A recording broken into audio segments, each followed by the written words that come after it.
Vous racontez bien dans ce livre la façon dont vous avez enquêté, dont certaines de vos sources ont souhaité rester anonymes, la façon aussi dont vous-même vous avez procédé en quelque sorte en sous-marin, en disant à un minimum de monde sur quoi exactement est-ce que vous travaillez, quel allait être l'objet de ce livre. J'en déduis, Olivier Perroux, que vous n'êtes pas particulièrement surpris des réactions que suscite cette sortie. Est-ce que vous aviez anticipé que cela créerait une telle onde de choc dans la classe politique et en particulier à la France Insoumise? On n'anticipe jamais rien. Notre travail, ça a été 2 ans de travail en effet, plus de 200 témoignages, concordants, il y a une masse d'éléments, que nous révélons, d'échanges, de mails, tous ces éléments, tous ces témoignages, démontrent aussi, expliquent, racontent, un mouvement qui se confond avec son, leader. Heu, Finalement, ce qui arrive aujourd'hui, c'est peut-être la réaction assez classique, de tout parti politique quand on raconte ce qui se passe à l'intérieur. Réaction classique d'un parti politique, mais ce qui est aussi singulier, c'est que, au fond, Charlotte Belaïch, il y a une résonance entre, par exemple, les mots de Manuel Bompard, et je vous interrogerai dans un instant sur ce qu'il dit précisément Mmh. sur votre façon d'enquêter, et au fond, cette stratégie de la France insoumise. On s'excuse jamais, Oui. on recule jamais, et on fait ce que vous appelez la torture romaine. Exactement. Mais là, leur réaction, elle montre tout ça. Alors, il y a eu un premier temps de stratégie, on ignore. Voilà. On a reçu un message, une capture d'écran d'une boucle interne entre les députés LFI, où Mathilde Panot dit le livre va sortir, n'allez pas dans les plateaux, ne commentez pas. Bon, visiblement, face à l'ampleur. Donc Mathilde Panot dit dans une boucle Telegram. Elle dit aux députés, nous n'avons pas réussi encore à mettre la main sur le livre. Ouais. C'était avant la sortie aujourd'hui. Et elle dit, en attendant, refusez les sollicitations médiatiques, notamment mercredi, jour de la sortie. Visiblement, ils n'ont pas réussi à maintenir cette stratégie, étant donné l'ampleur des révélations. Donc maintenant, on passe à la stratégie du discrédit. C'est pas une surprise et on l'écrit dans les premières pages du livre. Vous On anticipez anticipe. les Nous réactions qui savons, vont arriver. Ouais. exactement, on l'écrit, nous savons qu'une stratégie de décrédibilisation va se mettre en marche. C'est exactement ce qui se passe. Voilà, ça passe par, apparemment, on écrit que Jean-Luc Mélenchon boit du vin blanc de temps en temps, c'est visiblement du vin rouge. Bon, c'est assez, Oui. voilà, on en Donc est là. c'est Nous, ce une qu'on nuance. Ouais. rappelle, Olivier l'a Surtout que c'est du dit, vin, pardon, c'est du vin du Jura. C'est du vin jaune. Du vin jaune, C'est du vin merci, jaune. Dire qui les est choses. presque blanc. Voilà. Donc. Voilà, Olivier l'a dit, on se base sur 200 témoignages, recoupés, concordants, un dossier judiciaire, des échanges écrits. Et je tiens à rappeler, hier sur votre plateau, Bompard a dit que Manuel Bompard, ouais. Manuel Bompard a dit que le message adressé par Jean-Luc Mélenchon à Marine Tondelier, on va te remettre la dose que tu mérites, était faux. Marine Tondelier, aujourd'hui, ce message, elle le confirme. Mmh. Ça, c'est effectivement ce que vous décrivez, ce SMS envoyé à Marine Tondelier de la part de Jean-Luc Mélenchon. Ce que dit Manuel Bompard, puisqu'il fait l'objet d'une scène assez singulière. On est, Olivier Perroux, au Parlement européen, et Jean-Luc Mélenchon, euh, pas spécialement satisfait de la façon dont Manuel Bompard a mené la campagne des européennes. Il le lance à Manuel Bompard, toi, achète-toi un cerveau. Elle est intéressante cette scène. Et juste, Emmanuel Bompard, il dit, ça n'est pas arrivé, et surtout, moi, les auteurs que j'ai rencontrés, ils m'ont pas parlé de ça. Elle est intéressante cette scène parce que finalement, ce qu'on raconte et ce qu'on révèle dans le livre aussi, c'est que Manuel Bompard lui-même, il n'a pas été victime d'une purge, Mmh.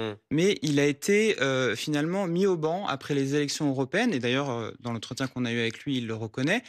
Il dit j'assume la responsabilité.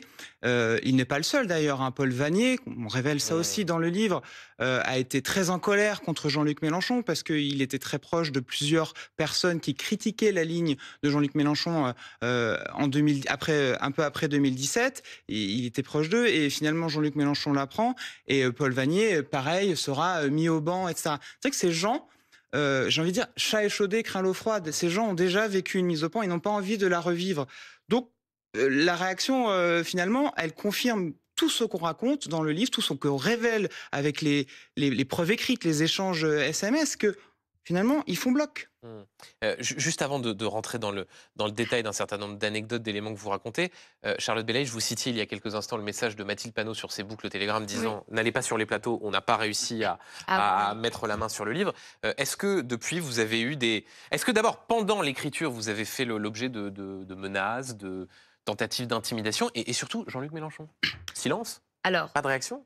pas de réaction officielle. Ouais.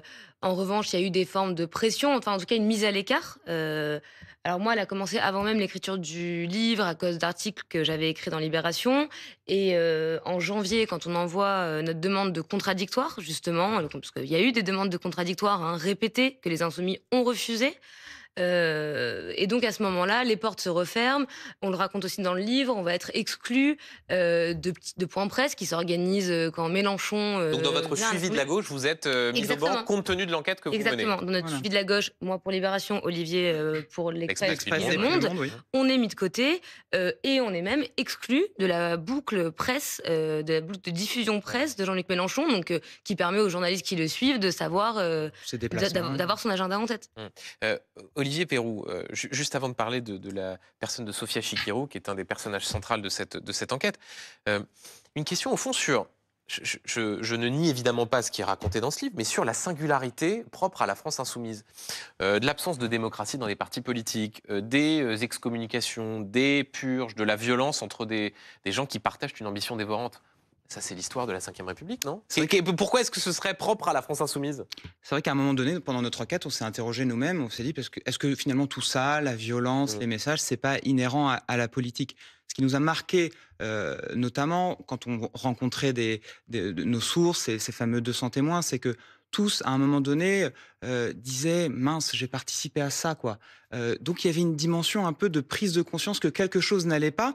Et puis... Comme quand on appartient à une secte. Et alors, D'ailleurs, vous racontez c'est cette scène dans le livre voilà. où, à un moment donné, il y a une réunion et ils lisent la définition d'une secte. Voilà. Et ils se disent, peut-être qu'en fait, c'est ce à quoi on appartient. Voilà, ça c'est la scène d'ouverture du livre, mais on a même des députés, des personnalités qui sont encore membres de la France Insoumise, des députés qui nous disent, notamment ce député, parfois je me dis qu'on peut nous comparer à une secte, tout est en fonction de Jean-Luc, il arrive à faire que les gens deviennent fous. Normalement, tu n'autorises personne à te traiter comme Jean-Luc te traite, même ta mère ou ton père ne peuvent pas te faire ça, te faire ramper comme ça. Ça, c'est quelqu'un qui est encore aujourd'hui. Exactement, qui est parlementaire aujourd'hui et qui a décidé finalement de ne pas quitter la France Insoumise aujourd'hui. Donc ça, ces témoignages sont très nombreux et la concordance de tout cela nous a été un peu vertigineuse pour nous. On s'est rendu compte, et c'est ce qu'on révèle dans le livre, que c'est en fait systémique. Tous ces messages racontent un système. Un système, en fait. ouais. Charlotte Belaïch, je vous ai écouté chez nos confrères de France Inter, où vous disiez, en mettant toute une série de messages, il y a le message à Marine Tondelier, il y a ce message à Alexis Corbière, ne m'adresse plus la parole, dit Jean-Luc Mélenchon, aussi ce message à Charlotte Girard, la veuve de François Delapierre, parmi les proches de Jean-Luc Mélenchon, qui est mort d'une tumeur au cerveau. Delap aurait honte de toi. Et c'est ce qui vous a fait dire, Jean-Luc Mélenchon est un homme violent. Oui, il y a des exemples, il y en a beaucoup d'autres, des messages, il y en a plein. Il y a ceux que vous avez cités qui sont sortis, il y en a d'autres. On raconte qu'il écrit un jour à Henrik Davy, un ancien député LFI qui a été purgé l'été dernier, ne te trouve jamais au même endroit que moi. On décrit des scènes aussi de violence, des scènes de réunion dans lesquelles il peut hurler sur Raquel Garrido et lui dire de fermer sa gueule, ce sont ses mots. On raconte un coup de genou qui la scène à un collaborateur, un de ses anciens lieutenant. Jean-Luc Mélenchon, c'est quelqu'un qui se laisse aspirer par sa colère. C'est comme ça que ses proches le décrivent, comme s'il se laissait engloutir là-dedans. Et d'ailleurs, lui-même en parle. Et il a longtemps dit que cette colère lui faisait perdre beaucoup de temps, d'énergie. Oui, notamment un échange avec Jérôme Guedj, où Jérôme Guedj lui dit « moi, je ne sais pas m'énerver », et lui, il dit « j'aimerais bien être comme toi ouais. ». C'est la tonalité. Olivier Perrou, il y a donc ce rouage essentiel dans ce système, pour reprendre votre mot, c'est Sofia Chikirou, aujourd'hui députée de Paris, conseillère en communication de Jean-Luc Mélenchon. C'est sa compagne. Pourquoi était-il nécessaire de consacrer un chapitre à ce qui apparaît comme un élément de sa vie personnelle? On ne peut pas comprendre le fonctionnement de Jean-Luc Mélenchon et de la France Insoumise si on ne comprend pas la place que prend ce couple au sein des LFI. Oui, sa place est cardinale et c'est pour ça que nous, on fait le choix de révéler qu'ils sont... Alors c'était un peu su, mais jamais affirmé comme ça. Nous, on fait le choix de l'affirmer comme tel parce qu'en effet, la place de Sofia Chikirou au sein de la France Insoumise, elle est particulière. Elle-même le revendique, elle le dit quand elle rencontre des nouveaux salariés au siège de la France Insoumise, quand elle rencontre certains socialistes parfois aussi. Elle dit je suis la femme du chef. Donc elle vient pour imposer aussi un rôle qu'elle compte cardinal au sein du mouvement et qui lui permet aussi d'être excusée de beaucoup d'accès de violence, de mots. Alors, on a vu, d'autres l'avaient révélé avant nous, des mots à caractère homophobe. La fiole, par Voilà, exemple, exactement, ouais. qu'on lui pardonne, pour lequel ne sera jamais sanctionné, je le rappelle aussi. On révèle aussi qu'elle est capable de dire à propos d'un journaliste, alors ça c'était à l'époque où elle travaillait aux médias, elle est capable de parler d'un journaliste de FDP. Je vous propose qu'on voit cette capture d'écran dans une boucle interne où, alors c'est un peu compliqué, Marc Debony, ancien journaliste au Grand Figaro, reporter au Figaro. qui rejoint le média, Mhm. Sophia Chikirou était à la tête de ce média. Marc Debony quitte la rédaction et on voit ce message de Sophia Chikirou, Bastien, il s'agit de Bastien Parisot, l'un de ses proches. Voici le CP, communiqué de presse du média, pour tweeter au sujet de ce FDP. Je pense que ceux qui nous regardent comprendront ce que veut dire Oui. FDP, fils de Marc. Charlotte Belaïch, c'est Sophia Chikirou, ça c'est son mode de fonctionnement, comme ça, l'insulte, l'invective. La violence, c'est son mode de fonctionnement, beaucoup la décrivent. La violence et aussi la vengeance. Ce qu'on raconte dans le livre, c'est qu'elle a écarté beaucoup de gens qui étaient autour de Jean-Luc Mélenchon. On peut citer Danielle Simonet, pardon, qui a été elle aussi purgée cet été. Son tort, c'est d'avoir mis en garde Jean-Luc Mélenchon contre Sophia Chikirou à l'époque. Au tout début. Au tout début. Ouais. Parce que elle la rencontre à la mairie du 20e, où elles sont toutes les deux élues, et elle la voit, parce que Sophia Chikirou, elle fait un passage à droite, en fait. Donc elle met en garde Jean-Luc Mélenchon contre le cynisme de cette femme, et Sophia Chikirou n'aura de cesse de vouloir se venger, elle le dira, j'aurai sa peau, et elle l'aura. Il y a cette Olivier confidence de Taha Bouaf dans le livre qui nous dit « Elle va faire couler la France insoumise et Jean-Luc la suivra ». Effectivement, il y a plusieurs lignes qui sont consacrées à Taha Bouaf sur la question aussi de la façon dont les violences sexistes et sexuelles ont été gérées au sein de la France insoumise. Toujours sur Sophia Chikirou, puisque vous évoquiez son passage à droite en 2007, notamment auprès de Jean-Marie Bockel. Ceux qui se souviennent, c'était au fond socialiste de droite, si je peux dire, qui avait rejoint François Fillon au moment de l'élection présidentielle de 2007. Sophia Chikirou, son rôle dans l'évolution idéologique de Jean-Luc Mélenchon.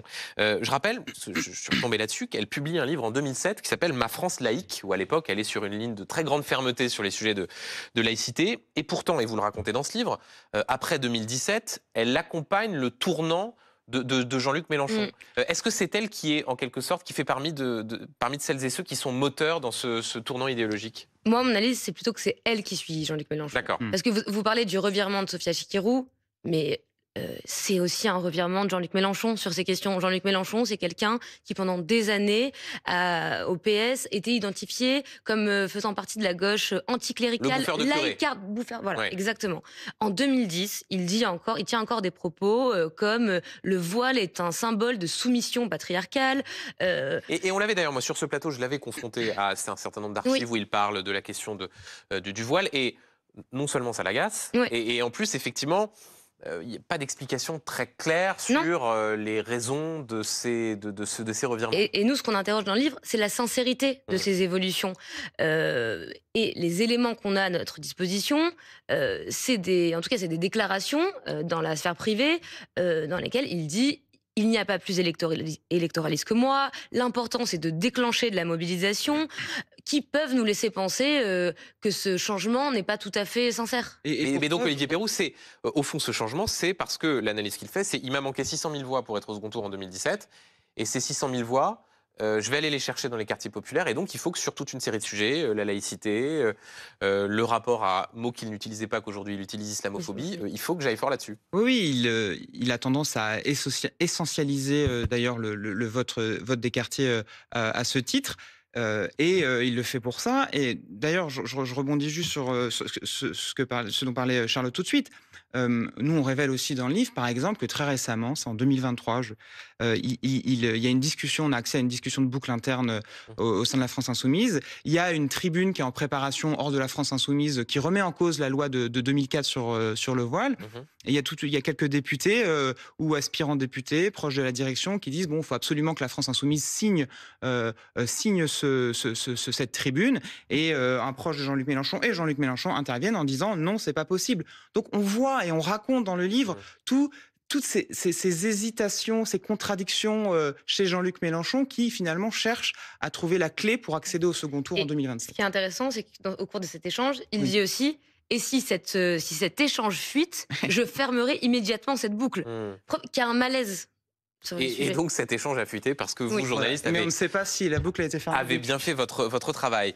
Je voudrais qu'on parle, Olivier Perrou, Charlotte Belaïch, de la question de l'antisémitisme, question qui agite le débat au sein de la France Insoumise, notamment depuis les attentats terroristes du 7 octobre, la façon dont la France Insoumise a réagi. Vous donnez des exemples assez effarants, il faut dire, des propos sur Raquel Garrido et le lobby, pour utiliser les termes. Vous rapportez aussi un propos à votre sujet, Charlotte Belaïch, que Jean-Luc... Je précise que c'est des propos rapportés, hein, mais que vous écrivez, et donc c'est une enquête que vous faites. Recoupé. Recoupé, absolument. Que Jean-Luc Mélenchon vous aurait qualifié d'agent du Likoud. Alors pour ceux qui connaissent peut-être pas le système politique israélien, le Likoud, c'est le parti de Benjamin Netanyahou, le parti de droite qui vire à l'extrême droite aujourd'hui. Donc pour Jean-Luc Mélenchon, vous êtes une agente du Likoud. Oui, et ces propos, il les tient d'ailleurs avant même le 7 octobre. C'est ça qui est intéressant, ça veut dire qu'il y a quelque chose de peut-être plus profond, qui préexiste chez lui. Pourquoi on raconte cette anecdote? C'est pas pour parler de moi, c'est pas pour me faire plaindre, c'est parce que c'est très révélateur de la façon dont il voit les choses. Pour lui, parce que j'ai un nom à consonance hébraïque, je suis forcément affiliée à un pays étranger. C'est ça qu'on lui reproche aujourd'hui. Il a tenu aussi des propos sur Routel Krief, d'ailleurs. Oui, et c'est exactement ce qu'il fait quand il somme la diaspora française de condamner le refoulement de Rima Hassan d'Israël, qui avait été refoulée à l'aéroport d'Israël. Pourquoi les juifs français seraient comptables de la politique israélienne? Et des propos également de Sophia Chikirou, qui dit notamment au moment de déboire du média, elle a cette phrase sur deux de ses associés en disant... Alors c'était bien avant, mais on peut aussi par exemple citer ce qu'elle dit à Clémentine Autain devant témoins. Au moment du Covid où le vaccin arrive et un peu toute la classe politique, et d'ailleurs la société française se demande est-ce qu'il faut se faire vacciner ou non. Et il y a cette discussion entre ces personnes au sein de la France Insoumise, et elle dit il faut se faire vacciner parce qu'il n'y a que les juifs et les riches qui le font. Voilà, ça c'est des propos donc tenus par Sophia Chikirou que vous rapportez. La conclusion que vous en tirez, puisque au fond, c'est la question qui a jalonné le débat, est-ce que c'est un antisémitisme qui est profond, installé, enraciné, ou est-ce que c'est un antisémitisme qui a été utilisé à des fins politiques, en quelque sorte, et ça ne l'excuserait en aucun cas, une ambiguïté d'opportunité? Nous, on ne répond pas à cette question. En revanche, la question qu'on se pose, c'est est-ce que ce discours produit de l'antisémitisme aujourd'hui? Et y compris dans les rangs de LFI, beaucoup jugent que oui. On l'a raconté, les Insoumis ont eu une formation contre l'antisémitisme après la polémique sur l'affiche représentant Cyril Hanouna, qui pour moi marque un tournant. Là, il y a une reprise des codes de l'extrême droite qui, jusque dans les troupes insoumises, dérange. Et je précise juste sur cette formation, consigne a été donnée en interne, justement, de ne pas se répandre, de ne pas dire ailleurs, et notamment à la presse, qu'il y avait cette formation, puisque ça aurait été un aveu de faiblesse. Quelles conséquences sur la suite de la vie politique de Jean-Luc Mélenchon sur 2027? Parce que, au fond, il y a bien sûr des révélations qui sont terribles, qui sont...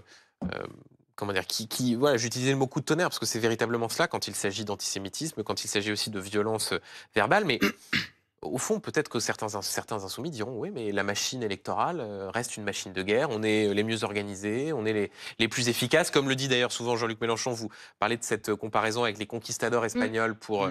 il suffit de pas grand monde, il suffit d'une centaine de personnes pour aller conquérir le pouvoir. Ils peuvent se dire, très bien, vous nous critiquez, mais en fait, on reste les mieux organisés. Et peut-être que tous ces éléments-là contribuent aussi à cette discipline. Alors, il y a à la France Insoumise, en tout cas, l'idée que la fin justifie les moyens. C'est ce que vous décrivez.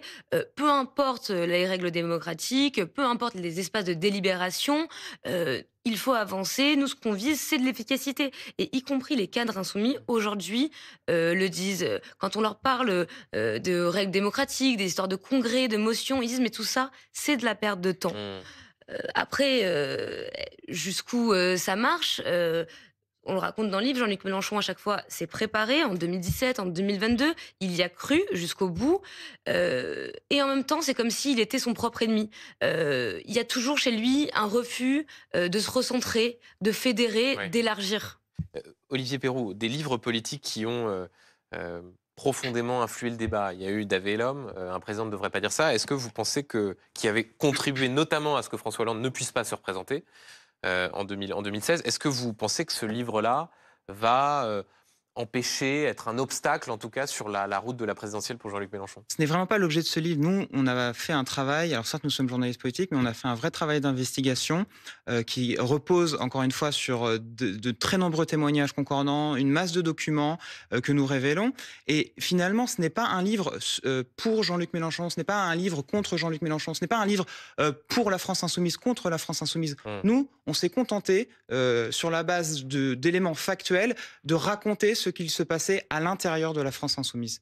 Pour 2027, Charlotte Belaïch, au fond, Jean-Luc Mélenchon, c'est frappant quand on a des discussions avec lui sur les plateaux, a cette certitude qu'il peut arriver au second tour, en profitant notamment de l'émiettement des forces au premier tour pour que la barre de qualification soit plus basse. Sauf que l'angle mort total de toutes ces discussions, c'est et une fois qu'on est au second tour, puisque d'ailleurs tous les sondages le montrent, face au Rassemblement national, c'est un raz-de-marée pour le candidat du RN face à Jean-Luc Mélenchon. Qu'est-ce qu'on répond à ça à la France insoumise? Ce qui est intéressant, c'est que lui-même a cette formule, quand on lui pose la question, il dit « c'est la magie ». Laissez-moi faire. Ça, c'est la magie du second tour. En fait, il n'y répond jamais. Les insoumis, aujourd'hui, espèrent que, finalement, les électeurs, à la fin, seront raisonnables et le choisiront. Mais y compris parmi les troupes mélenchonistes aujourd'hui, il commence à y avoir du doute. Et à force de sondages, certains se disent qu'ils redoutent d'être un marchepied pour l'extrême droite. Cette phrase qui conclut votre livre, Olivier Perroux, Jean-Luc Mélenchon, face à sa propre ville, aura été le héros pétri de contradictions d'un cycle de l'histoire de la gauche commencé en 2005 avec le non au traité constitutionnel et qui touche aujourd'hui à sa fin. La fin, pourquoi? Parce que c'est de toute façon la dernière campagne présidentielle de Jean-Luc Mélenchon en 2027. La fin parce que c'est un cycle qui va se clore. Oui, et puis Jean-Luc Mélenchon le dit lui-même. Il le dit pendant les élections européennes au député Adrien Chloé. Il lui dit « Tu ne sais pas ce que c'est que d'avoir un horizon à 10 ans ». Donc il voit aujourd'hui Jean-Luc Mélenchon, il sait très bien qu'il a 73 ans, que ce sera très probablement sa dernière élection présidentielle s'il y va. Donc il y met toutes ses forces. Et c'est vrai, Charlotte Belaïch, et c'est très frappant quand on lit le livre, cette obsession de Jean-Luc Mélenchon pour le temps qui passe, par rapport aux jeunes militants qui l'entourent. Et d'ailleurs, peut-être cela dit aussi sa volonté d'être entouré de jeunes d'une trentaine d'années qui, au fond, lui doivent tout. Ça, c'est quelque chose qui, dans sa psyché, est extrêmement présent. C'est très présent. Et c'est d'ailleurs l'analyse d'un de ses anciens proches qui dit il est tellement effrayé de la mort qu'il s'est entouré de jeunes. Et c'est vrai qu'au fil des années, il s'est séparé de tous ses camarades historiques, tous ses amis d'enfance. Qui lui rappelait aussi sa génération. Son propre vieillissement, sa génération. Et son âge. Merci beaucoup, Charlotte Belaïch, Olivier Perroux. Je recommande la lecture de ce livre éclairant, La Meute, enquête sur la France insoumise de Jean-Luc Mélenchon, aux éditions Flammarion.